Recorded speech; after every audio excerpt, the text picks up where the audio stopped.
everybody, it's Neil. The election is over. When I started putting together this presentation, market futures were down almost 700 points as soon as the news hit the wires. But by the time I got to my first edit, 30 minutes later, the losses were pared down to down 300 points, or 2%. Clearly, we're in a very volatile situation today.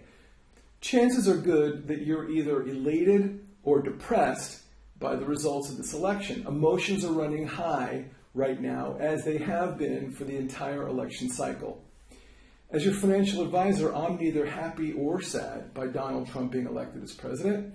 My job is to try to make sense of what's happening as it relates to your investments and help you make smart investment decisions. Let's get to it.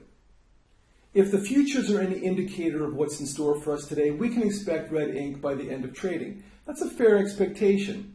But what does it mean going forward? In my opinion, nothing. Take a look at what happened after Britain voted to leave the EU. On the day before the vote, the market climbed because experts expected a different result. As soon as the final verdict was in, however, the markets caved in for about a week and then came right back. All those highly educated, highly paid talking heads who were so sure the world economies would crash as a result of the referendum were clearly dead wrong. I'm not saying that the market will end up in the red today for sure, or that the market will come right back. I don't know, and neither does anyone else. I do know that interest rates, which were scheduled to be increased next month, may not be. I know that short-term markets do react to surprises, and this was a doozy. And I also know that long-term investments are impacted by earnings, not single solitary events. How will earnings be impacted? Well, business is impacted by what government does, but it will take a long time to figure out what the new government may or may not do. That's why the Brexit market drop was so short-lived, because once the votes were counted, nothing really changed. And people realized it would take a very long time before anything substantial would shift, and even longer before the real impact of those changes would impact business. So getting back to our election, what's going to happen with healthcare?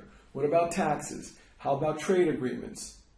How will all this impact earnings? It's impossible to know, because none of this has happened yet. We know what Donald Trump said at different times, but do we know what he wants to do as president? No. Do we know what Congress will allow him to do? No. And I could have said the same thing, and I would have said the same thing if Hillary were elected.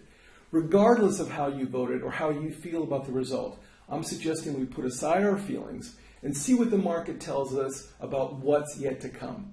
That's really the only way to make a non-speculative call, and that's what I'm doing. Let me know if you have any questions or if you'd like to talk. If so, just drop me an email or call the office and we'll set that up. Also, if you'd like more details about how presidential elections impact the market, you'll see a link on the email that I sent you to a longer presentation on that specific topic. So in any event, thanks for your time. Let me know if you have any questions, and I look forward to connecting with you. Bye.